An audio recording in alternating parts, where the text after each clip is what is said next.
Halo, assalamualaikum warahmatullahi wabarakatuh. So today we are going to learn about simple present tense. Nah, jadi ada kaitannya sama materi kemarin yang descriptive text. Jadi descriptive text itu menggunakan simple present tense. Nah, simple present tense ini adalah salah satu dari 16 tenses di dalam bahasa Inggris. Jadi di bahasa Inggris itu ada 16 tenses. Nah, simple present tense ini adalah tenses yang paling simple atau yang paling mudah dipahami. Nah, simple present ini digunakan untuk masa sekarang atau saat ini. Jadi, dia ada namanya past, digunakan untuk masa lalu atau lampau, kemudian present, saat ini, dan ada future, yaitu kejadian atau dia digunakan untuk masa depan, di future. Simple present tense digunakan untuk menerangkan sesuatu yang terjadi saat ini. Nah, penggunaan dari simple present tense itu ada dua. Simpelnya ada dua. Yang pertama ada habitual actions atau kegiatan yang berulang-ulang dan sudah menjadi kebiasaan. Jadi contoh misalnya kamu biasa bangun jam 5 pagi. Nah, kebiasaan ini sudah kamu mulai dari masa lalu atau dari waktu yang lampau, misalnya dari 2 atau 3 tahun yang lalu. Sampai sekarang kamu masih melakukan kebiasaan ini dan nanti di masa depan atau di future kamu akan tetap melakukan kebiasaan ini. Jadi itu adalah kebiasaan yang berulang-ulang gitu. Contoh lain misalnya kamu setiap hari itu belajar jam 7 malam. Nah, di masa lalu, di masa lampau, misalnya saat kamu SMP, kamu selalu belajar jam 7 malam juga. Saat ini, present, saat kamu SMA, kamu juga tetap belajar jam 7 malam. Nah, nanti ketika kamu kuliah, kamu juga akan tetap melakukan kebiasaan ini, yaitu belajar jam 7 malam. Nah, itu disebutlah dengan habitual actions.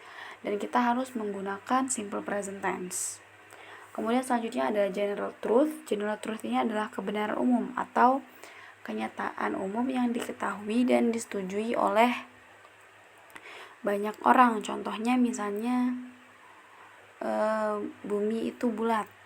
Nah, itu kan adalah kebenaran umum dan disetujui oleh banyak orang.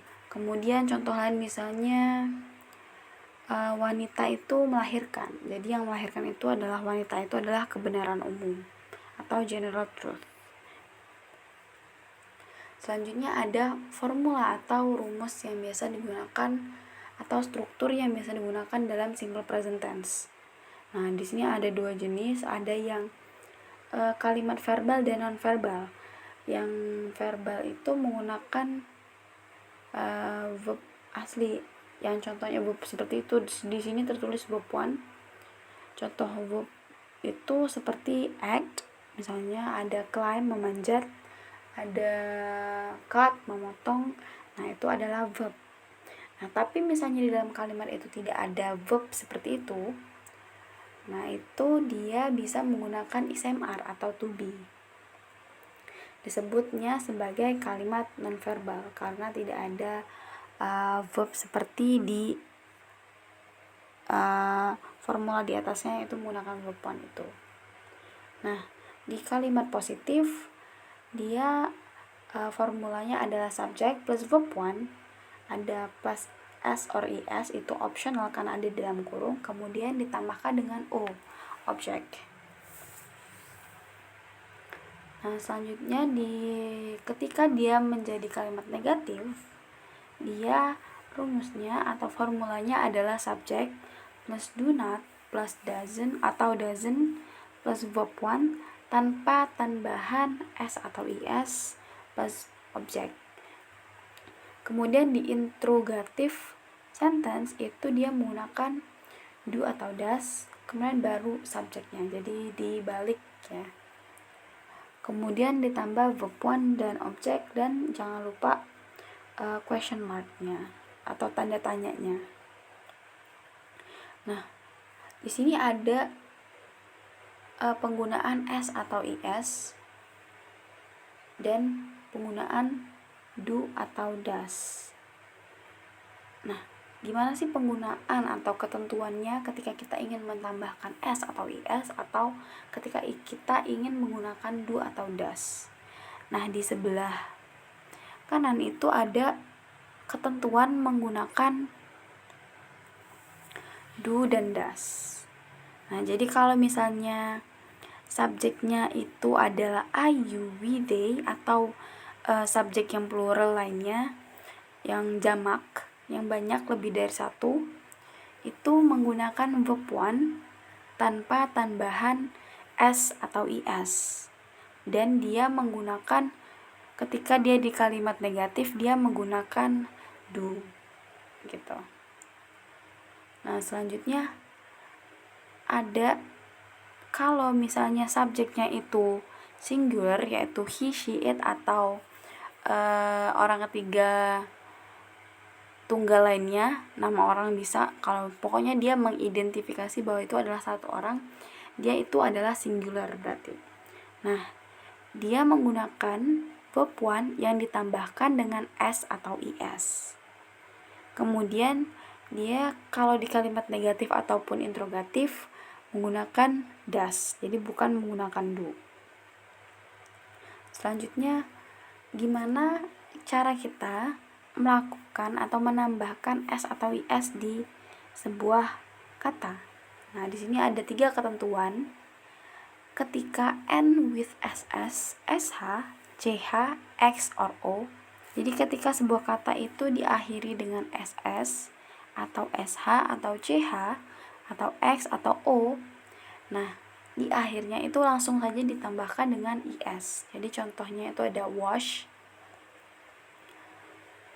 ditambah is berarti washes, watch ditambah is berarti watches, kiss ditambah is berarti kisses, fix ditambah is berarti fixes, go ditambah is berarti goes.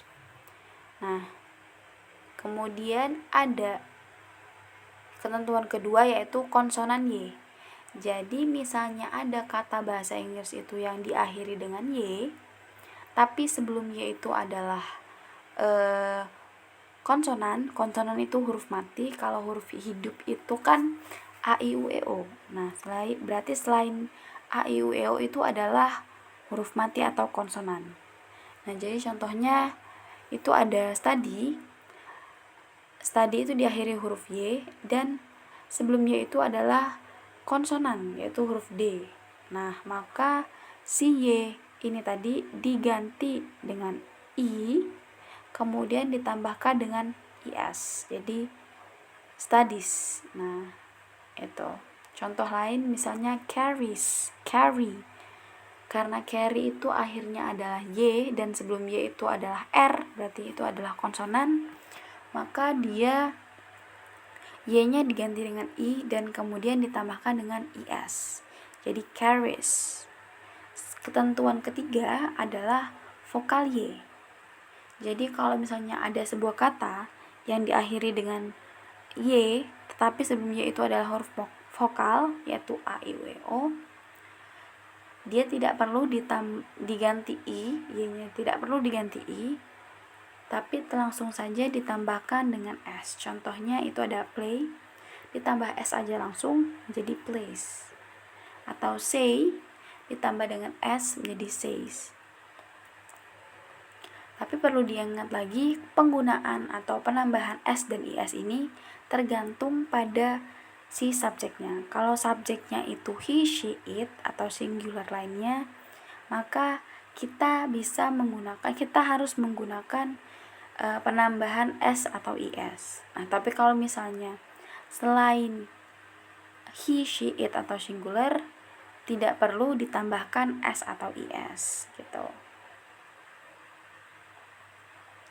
Nah, untuk kalimat negatif itu kan ada subjek plus do not plus verb one. Nah, dia tidak menambahkan optional s atau is.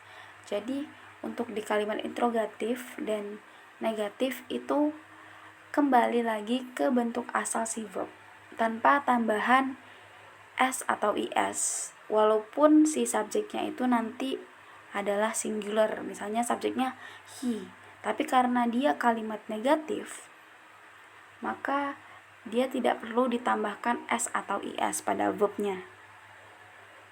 Nah, selanjutnya ada untuk kalimat nonverbal, yaitu menggunakan to be.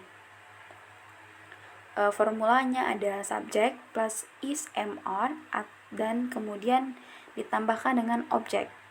Kemudian untuk negatif ada subjek plus is, am, are, plus not, plus objek. Kemudian di interrogatif ada is, am, are, kemudian ditambahkan dengan subjek dan ditambahkan dengan objek dan question mark. Question marknya jangan lupa karena ini adalah kalimat tanya, maka harus menggunakan tanda tanya. Kemudian gimana ketentuannya saat menggunakan is, am, are? Kalau is itu digunakan ketika si subjeknya adalah orang ketiga tunggal, dan subjeknya itu adalah he, she, it, atau singular lainnya. Kemudian untuk am itu khusus digunakan untuk subjek I. Kemudian are digunakan untuk subjek yang jamak. Contohnya you, we, they, itu adalah subjek yang jamak. Selanjutnya ini ada contoh dari formula baik kalimat positif, negatif, ataupun interrogatif. Contoh pertama ada he goes to school. Ini adalah contoh kalimat positif. He adalah si subjeknya. Kemudian karena si subjek ini adalah singular, maka kalimat verb one yang asalnya itu go ditambahkan dengan is, karena go itu akhirannya ada o, maka dia ikut ketentuan satu, yaitu harus ditambahkan dengan is. Maka he goes to school. Kalau misalnya subjeknya kita ganti dengan plural atau jamak, itu seperti contoh nomor 2, they go to school. Dia tanpa tambahan is karena dia adalah plural. Selanjutnya untuk contoh kalimat negatif ada he doesn't eat that cake. Dia laki-laki tidak memakan kue itu. Nah, di sini kan dilihat bahwa sesuai ketentuan tadi, kalau misalnya dia singular, dia menggunakan does. Kalau misalnya dia plural, dia menggunakan do. Dan untuk verbnya kembali lagi ke verb awal tanpa tambahan s atau is. Nah, ini kan ada he doesn't eat that cake. It ini kan kata kerjanya, verbnya, verb satunya tanpa tambahan s atau is karena ini adalah kalimat negatif.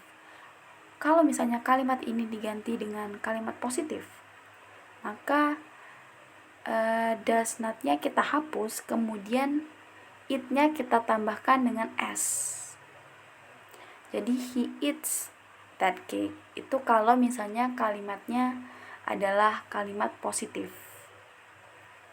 Selanjutnya ada do you bring your book? Apakah kamu membawa buku kamu? Nah, ini adalah contoh interrogatif. Seperti ketentuan sebelumnya bahwa kalau you itu menggunakan do dan verbnya kembali lagi ke verb 1 tanpa tambahan s atau is, maka dia cukup bring aja. Kemudian ada does she remember it? Apakah dia ingat? Nah, untuk yang nonverbalnya ada contoh he is a dentist. Dia laki-laki adalah seorang dokter gigi. He adalah singular, maka dia menggunakan is. Kalau misalnya he ini diganti menjadi I, maka to be-nya itu menggunakan am. Jadi I am a dentist. Saya adalah dokter gigi. Nah, selanjutnya ada untuk negatifnya ada he isn't atau he is not a dentist. Dia laki-laki bukan seorang dokter gigi. Untuk interrogatifnya ada he is. Untuk interrogatifnya ada Is he a dentist? Apakah dia laki-laki seorang dokter gigi? Nah, itu.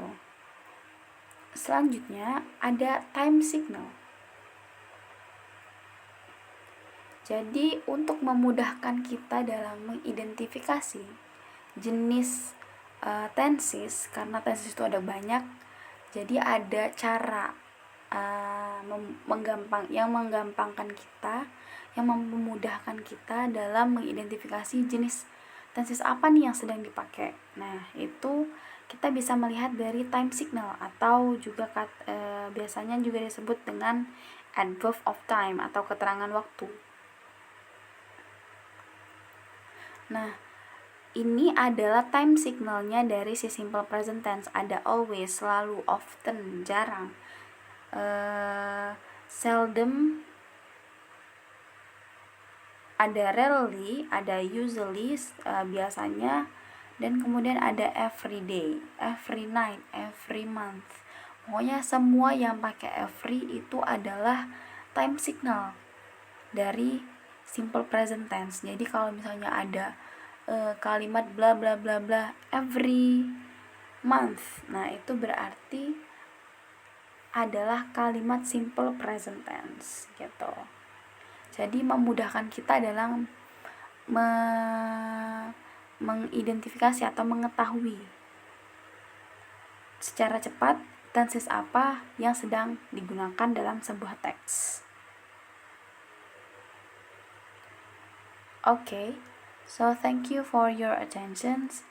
If you have any questions, just ask me, and thank you for your participation. Wassalamualaikum warahmatullahi wabarakatuh.